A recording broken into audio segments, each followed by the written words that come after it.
Sebelumnya izinkan kami memperkenalkan diri. Perkenalkan, nama saya Medika Eki Saputra. Saya Suci Ramadhani. Saya Najwa Naila. Saya Rizky Diana Putri. Saya Vander Sanswena. Selamat menyaksikan.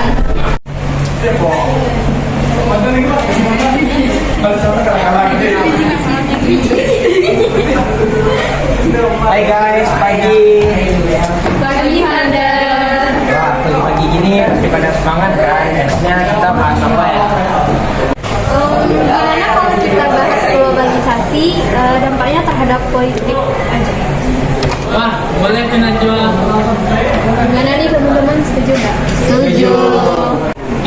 Dengan globalisasi bisa bikin pemerintah lebih baik nih. Menurut kalian gimana tuh? Iya bener Egi. Jadi globalisasi itu bisa bikin negara-negara jadi lebih terbuka sama informasi internasional.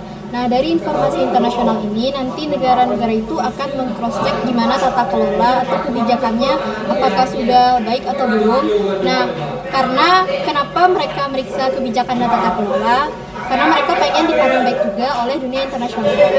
Benar, dan globalisasi ini juga bikin hubungan antar negara lebih makin erat, komunikasi dan kerjasama juga lebih terjaga dan gampang, terutama dalam hal politik dan bisnis. Iya, terus gimana hubungannya dengan perdamaian dunia? Nah, karena negara-negara saling terhubung, ini menjadi motivasi untuk mereka agar menjaga kerjasama antar negara. Kita tahu sendiri kan kalau konflik itu bisa memecah kerjasama internasional. Tapi ada yang bilang nih, globalisasi bikin negara berkembang jadi nurut sama negara maju. Menurut kalian gimana tuh? Nah itu juga benar tuh, karena negara berkembang pasti ngikutin negara maju karena mereka melihat negara maju ini lebih baik progresnya. Jadi mereka ngerasa perlu ngikutin kebijakan-kebijakan dari si negara maju ini, terutama dalam hal politik dan ekonomi. Iya, dan katanya kebijakan internasional nggak sesuai sama kehidupan kita. Menurut kalian gimana? Atau ada yang bisa nambahin? Jadi Resti, globalisasi kan bikin negara-negara berbeda lebih dekat. Jadi kebijakan yang dibuat biasanya lebih mikirin negara maju dan kurang memperhatikan keunikan yang berbeda di negara berkembang. Betul, dan ini juga bisa bikin nilai-nilai dan budaya lokal jadi kurang diperhatikan dalam kebijakan internasional. Jadi konflik politik juga muncul gara-gara globalisasi ya?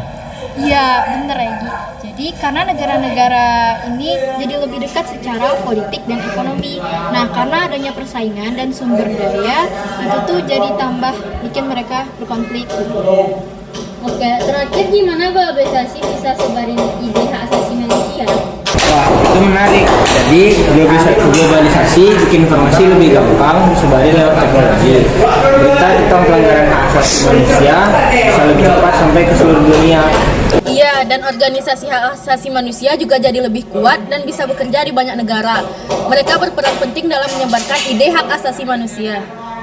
Paham deh. Ternyata globalisasi bersifat kompleks ya. Baik positif maupun negatif, terutama dalam politik. Iya bener banget tuh, karena kita harus paham gimana globalisasi ini supaya kita bisa beradaptasi dan bisa ngambil hal-hal positif dari si globalisasi, sambil kita juga nyari cara nih gimana caranya kita mengatasi yang negatifnya. Wah, ternyata seru juga ya bahas dampak globalisasi dalam bidang politik.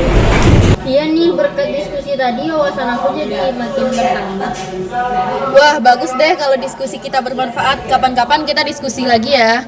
Oke.